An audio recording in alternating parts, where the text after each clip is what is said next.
അനുഗ്രഹിക്കപ്പെട്ട നല്ല സമയത്തിനായി ഞാൻ ദൈവത്തെ സ്തുതിക്കുന്നു, സ്തോത്രം ചെയ്യുന്നു.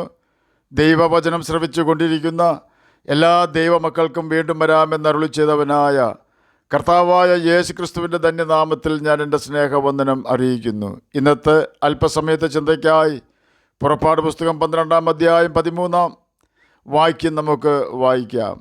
നിങ്ങൾ പാർക്കുന്ന വീടുകളിന്മേൽ രക്തം അടയാളമായിരിക്കും. ഞാൻ രക്തം കാണുമ്പോൾ നിങ്ങളെ ഒഴിഞ്ഞ് കടന്നു പോകും. ഞാൻ മിസ്രയീം ദേശത്ത് ബാധിക്കുന്ന ബാധ നിങ്ങൾക്ക് നാശഹേതുവായി തീരുകയുമില്ല. അനുഗ്രഹിക്കപ്പെട്ട ഒരു വേദവാക്യമാണ് നാം കേട്ടത്.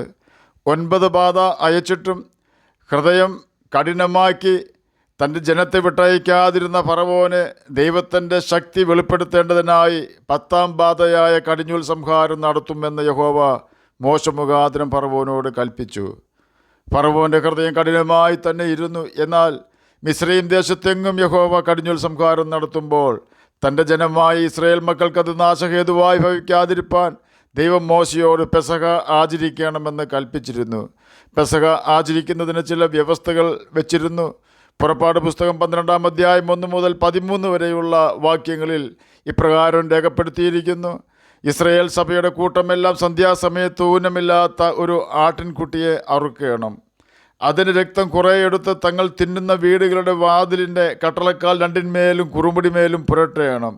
അന്ന് രാത്രി അവർ തീയിൽ ചുട്ടതായ ആ മാംസവും പുളിപ്പില്ലാത്ത അപ്പവും തിന്നേണം. കയ്പ് ചീരയോടുകൂടെ അത് തിന്നേണം. തലയും കാലും അന്തർഭാഗമായി തീയിൽ ചുട്ടിട്ടല്ലാതെ പച്ചയായിട്ടോ വെള്ളത്തിൽ പുഴുങ്ങിയതായിട്ടോ തിന്നരുത്. പിറ്റന്നാൾ കാലത്തേക്ക് അതിലൊട്ടും ശേഷിപ്പിക്കരുത്. പിറ്റന്നാൾ കാലത്തേക്ക് ശേഷിപ്പിക്കുന്നത് നിങ്ങൾ തീയിലിട്ട് ചുട്ടുകളയണം. അരക്കെട്ടിയും കാലിന് ചെരുപ്പിട്ടും കയ്യിൽ വടി പിടിച്ചും കൊണ്ട് നിങ്ങൾ തിന്നേണം. തിടുക്കത്തോടെ നിങ്ങൾ തിന്നേണം. അത് യഹോവയുടെ പെസഹയാകുന്നു. ഈ രാത്രിയിൽ ഞാൻ മിസ്രയീം ദേശത്തുകൂടെ കടന്ന് മിസ്രയീം ദേശത്തുള്ള മനുഷ്യൻ്റെയും മൃഗത്തിൻ്റെയും കടിഞ്ഞൂലിനെ ഒക്കെയും സംഹരിക്കും. മിസ്രയീമിലെ സകല ദേവന്മാരിൽ ഞാൻ ന്യായവിധി നടത്തും. ഞാൻ യഹോവയാകുന്നു. നിങ്ങൾ പാർക്കുന്ന വീടുകളിൽ മേൽ രക്തം അടയാളമായിരിക്കും. ഞാൻ രക്തം കാണുമ്പോൾ നിങ്ങളെ ഒഴിഞ്ഞ് കടന്നു പോകും. ഞാൻ മിസ്രയീം ദേശത്തെ ബാധിക്കുന്ന ബാധ നിങ്ങൾക്ക് നാശഹേതുവായി തീരുകയുമില്ല. പുറപ്പാട് പുസ്തകം 12-ാം അധ്യായം 6 മുതൽ 13 വരെയുള്ള വാക്യങ്ങളാണ് നാം കേട്ടത്. മോശെ മുഖാന്തരം യഹോവ കൽപ്പിച്ചതുപോലെ തന്നെ ഇസ്രായേൽ ജനം ചെയ്തു. ആട്ടിൻകുട്ടിയുടെ രക്തം കട്ടളക്കാൽ 2-ന്മേലും കുറുമുടിമേലും തേച്ചു. അർദ്ധരാത്രിക്കോ സിംഹാസനത്തിലിരുന്ന ഫറവോൻ്റെ ആദിജാതൻ മുതൽ കുണ്ടറയിൽ കിടന്ന തടവുകാരൻ്റെ ആദിജാതൻ വരെയും മിസ്രയീം ദേശത്തിലെ ആദിജാതന്മാരെയും മൃഗങ്ങളുടെ കടിഞ്ഞൂലുകളെയും എല്ലാം യഹോവ സംഹരിച്ചു. ഫറവോനും അവൻ്റെ സകല ഭൃത്യന്മാരും സകല മിസ്രയീമിലും രാത്രിയിൽ എഴുന്നേറ്റു. മിസ്രയീമിൽ വലിയ ഒരു നിലവിളി ഉണ്ടായി. ഒന്നും മരിക്കാതെ ഒരു വീടുമുണ്ടായിരുന്നില്ല. അപ്പോൾ അവൻ മോശയെയും അഹരോനെയും രാത്രിയിൽ വിളിപ്പിച്ചു. നിങ്ങൾ ഇസ്രായേൽ മക്കളുമായി എഴുന്നേറ്റ് എൻ്റെ ജനത്തിൻ്റെ നടുവിൽ നിന്നും പുറപ്പെട്ട് നിങ്ങൾ പറഞ്ഞതുപോലെ പോയി യഹോവയെ ആരാധിപ്പിൻ. നിങ്ങൾ പറഞ്ഞതുപോലെ നിങ്ങളുടെ ആടുകളെയും കന്നുകാലികളെയും കൂടെ കൊണ്ട് പൊയ്ക്കൊള്ളുവിൻ. എന്നെയും അനുഗ്രഹിപ്പിൻ എന്ന് പറഞ്ഞു. മിസ്രയീമ്യർ ജനത്തെ നിർബന്ധിച്ചു. വേഗത്തിൽ ദേശത്തു നിന്നും അയച്ചു. ഞങ്ങളെല്ലാവരും മരിച്ചു പോകുന്നുവെന്ന് അവർ പറഞ്ഞു. അതുകൊണ്ട് ജനം കുഴച്ച മാവ് പുളിക്കുന്നതിന് മുമ്പ് തൊട്ടികളോടുകൂടെ ശീലകളിൽ കെട്ടി ചുമലിലെടുത്ത് കൊണ്ടുപോയി. ഇസ്രായേൽ മക്കൾ മോശയുടെ വചനം അനുസരിച്ച് മിസ്രയീമ്യരോട് വെള്ളി ആഭരണങ്ങളും പൊന്നാഭരണങ്ങളും വസ്ത്രങ്ങളും ചോദിച്ചു. യഹോവ മിസ്രയീമ്യർക്ക് ജനത്തോട് കൃപ തോന്നിച്ചതുകൊണ്ട് അവർ ചോദിച്ചതൊക്കെയും അവർക്ക് കൊടുത്തു. അങ്ങനെ അവർ മിസ്രയീമ്യരെ കൊള്ളയടിച്ചു. പുറപ്പാട് പുസ്തകം 12-ാം അധ്യായം 29 മുതൽ 36 വരെയുള്ള വാക്യങ്ങളാണ് നാം കേട്ടുകൊണ്ടിരുന്നത്. മിസ്രയീമ്യരുടെ ആദ്യജാതന്മാർ മരിക്കുമ്പോൾ ഇസ്രായേൽ മക്കളുടെ ആദ്യജാതന്മാർ എല്ലാം സംരക്ഷിക്കപ്പെട്ടു. കാരണം ഊനമില്ലാത്ത ആട്ടിൻകുട്ടിയുടെ രക്തം അവർ യഹോവയുടെ കൽപ്പന പ്രകാരം കട്ടളക്കാലുകളിൽ മേലും കുറുമുടിമേലും പുരട്ടിയിരുന്നു. ആട്ടിൻകുട്ടിയുടെ രക്തം വ്യവസ്ഥ പ്രകാരം പുരട്ടിയിരുന്ന വീടുകളിൽ രക്തത്തിൻ്റെ അടയാളം ഉള്ളതിനാൽ ആ വീടുകളെ സംഹാരകൻ വിട്ട് കടന്നുപോയി. രക്തമടയാളമുള്ളതിനെ തുടരുതെന്ന് കർത്താവ് കൽപ്പിച്ചിരുന്നു. ഇസ്രായേൽ മക്കളുടെ മിസ്രയീം അടിമത്തത്തിൽ നിന്നും കർത്താവ് ഊനമില്ലാത്ത ആട്ടിൻകുട്ടിയുടെ രക്തത്താൽ ജനത്തെ രക്ഷിച്ചു. മരുഭൂയാത്രയിൽ പല പ്രതിസന്ധികൾ തരണം ചെയ്ത് മുന്നോട്ട് പോയ ഇസ്രായേൽ മക്കൾ യെരിഹോ കോട്ട പിടിക്കുന്നതിന് മുമ്പായി 2 ഒറ്റുകാരെ യെരിഹോവിലേക്ക് അയച്ചിരുന്നു. അവിടെ ചെന്ന് ഒറ്റുനോക്കുവാൻ പോയവർ ആ രാജ്യത്തിൻ്റെ പിടിയിലാകുമെന്ന ഘട്ടം വന്നപ്പോൾ പട്ടണമതിലിന് മുകളിൽ താമസിച്ചിരുന്ന രാഹാബ് എന്ന സഹോദരി ഒറ്റുകാരെ സംരക്ഷിച്ചു. യെരിഹോ കോട്ട ഇസ്രായേൽ മക്കൾ നശിപ്പിക്കുമ്പോൾ ഈ സ്ത്രീയെ രക്ഷിക്കാമെന്ന വ്യവസ്ഥയിലായിരുന്നു ഇവരെ ആ സ്ത്രീ രക്ഷിച്ചത്. കോട്ട നശിപ്പിക്കുമ്പോൾ ഇവളെയും ഇവരുടെ കുടുംബക്കാരെയും നശിപ്പിക്കാതെ രക്ഷിക്കാമെന്ന് ഒറ്റുകാർ വാക്ക് കൊടുത്തിരുന്നു. എന്നാൽ ഒറ്റുകാർ കൊടുത്ത ചുവപ്പ് ചരട് അവൾ കിളിവാതിലിൽ കെട്ടണമായിരുന്നു.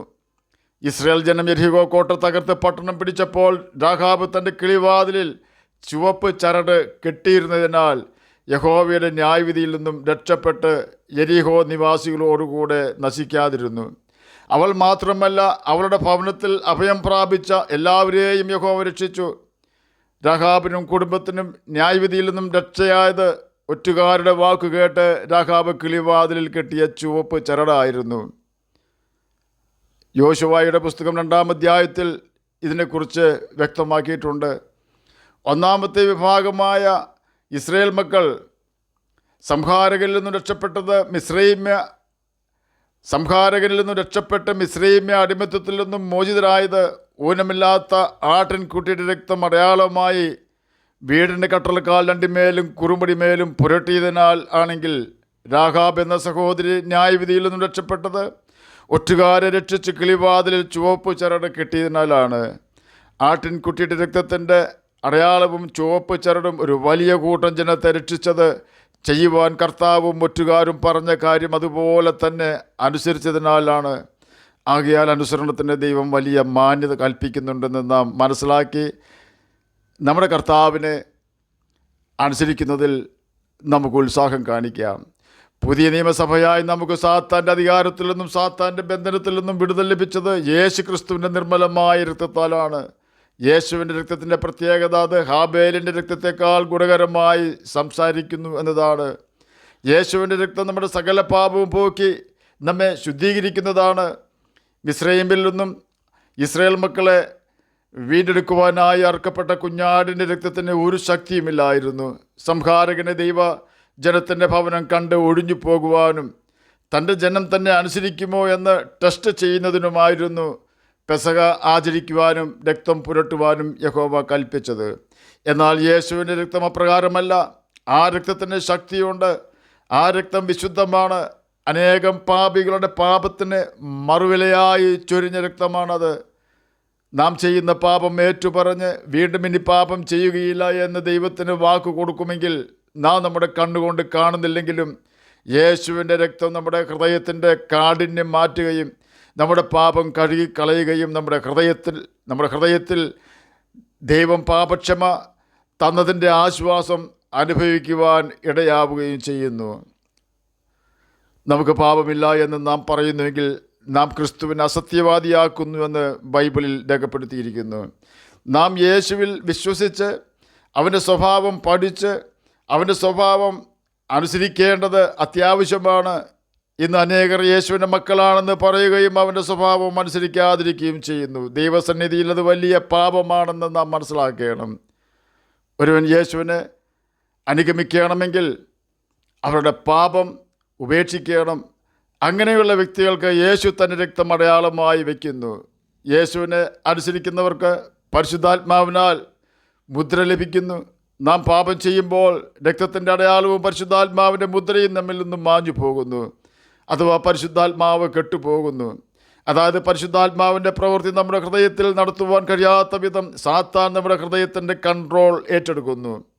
ഏത് വ്യക്തിയുടെ ഹൃദയത്തിലാണോ പരിശുദ്ധാത്മാവും മാനസാന്തരവും ഉണ്ടാകുന്നത്, ആ വ്യക്തിയുടെ പാപം യേശുവിൻ്റെ രക്തത്താൽ പിതാവ് ക്ഷമിക്കുകയും ആ വ്യക്തിയെ പരിശുദ്ധാത്മാവിനാൽ മുദ്രയിടുകയും ചെയ്യുന്നു. ദൈവാത്മാവിൻ്റെ മുദ്രയുള്ള ഒരു വ്യക്തിയെ തൊടുവാൻ സാത്താന് കഴിയുകയില്ല. യേശുവിൻ്റെ രക്തം അടയാളമുള്ളവനെ സാത്താൻ കാണുകയില്ല. എപ്പോഴാണോ നാം വീണ്ടും പാപം ചെയ്യുന്നത്, ആ സമയം തന്നെ രക്തമടയാളവും പരിശുദ്ധാത്മാവിൻ്റെ മുദ്രയും നീങ്ങിപ്പോകുന്നു. സാത്താൻ ആ വ്യക്തിയിൽ കടന്നുകൂടുകയും ആ വ്യക്തി മുഴുപാപിയായി തീരുകയും ചെയ്യുന്നു. ആകയാൽ എന്നെ കേൾക്കുന്ന പ്രിയ ദൈവമകളെ, യാതൊരുവിധ പാപവും നമ്മിൽ ഉണ്ടാകുന്നില്ല എന്ന് ഉറപ്പുവരുത്തി നമുക്ക് ജീവിക്കാം. സാത്താനിൽ നിന്നും പാപത്തിൽ നിന്നും രക്ഷ നേടുവാൻ യേശുവിൻ്റെ രക്തത്താൽ കഴുകൽ പ്രാപിക്കേണ്ടതും പരിശുദ്ധാത്മാഭിഷേകം പ്രാപിക്കേണ്ടതും അത്യാവശ്യമാണ്. ആകയാൽ കർത്താവായ യേശു ക്രിസ്തുവിൻ്റെ ക്രൂശുമരണത്തിൽ വിശ്വസിച്ച് യേശുവിൻ്റെ രക്തത്തിൽ കഴുകൽ പ്രാപിച്ച് യേശുവിൻ്റെ കൽപ്പനകൾ അനുസരിച്ചുകൊണ്ട് നമുക്ക് നിത്യജീവനാവകാശികളായി തീരാം. അതിന് കർത്താവ് നമ്മെ സഹായിക്കട്ടെ എന്ന് പ്രാർത്ഥിച്ചുകൊണ്ട് ഞാൻ എൻ്റെ വാക്കുകളിൽ നിന്നും വിരമിക്കുന്നു. നമുക്ക് പ്രാർത്ഥിക്കാം. ഞങ്ങളെ സ്നേഹിക്കുന്ന സ്വർഗീയ പിതാവേ, നല്ല വചനത്തിനായി അങ്ങയെ സ്തുതിക്കുന്നു, സ്തോത്രം ചെയ്യുന്നു. എന്നെ കേൾക്കുന്ന ഏതെങ്കിലും പ്രിയപ്പെട്ടവർ അങ്ങയെ തിരിച്ചറിയാതിരിക്കുന്നുവെങ്കിൽ അങ്ങയെ തിരിച്ചറിയുവാൻ കൃപ അവർക്ക് കൊടുക്കണമെന്ന് പ്രാർത്ഥിക്കുന്നു. രോഗത്താൽ ഭാരപ്പെടുന്നവർക്ക് രോഗസൗഖ്യം കൊടുക്കണമേ. അങ്ങയുടെ വചനം പ്രമാണിച്ച് ഈ ഭൂമിയിൽ ജ്യോതിഷികളെപ്പോലെ തിളങ്ങുവാനും നിത്യജീവനാവകാശികളായി തീരുവാനും അടിയനെ കേൾക്കുന്ന അങ്ങനെ കുഞ്ഞുങ്ങളെ സഹായിക്കണമേ. പഠിക്കുന്ന കുഞ്ഞുങ്ങൾക്ക് പഠിക്കുവാനുള്ള ബുദ്ധിയും ജ്ഞാനവും ഓർമ്മശക്തിയും കൊടുക്കണമേ. ജോലിയില്ലാത്തവർക്ക് ജോലി കൊടുക്കണമേ. പ്രാർത്ഥന കേട്ടതിനായി സ്തോത്രം, യേശുവിൻ്റെ നാമത്തിൽ തന്നെ ആമേൻ. കർത്താവ് എല്ലാവരെയും അനുഗ്രഹിക്കട്ടെ. സ്തോത്രം.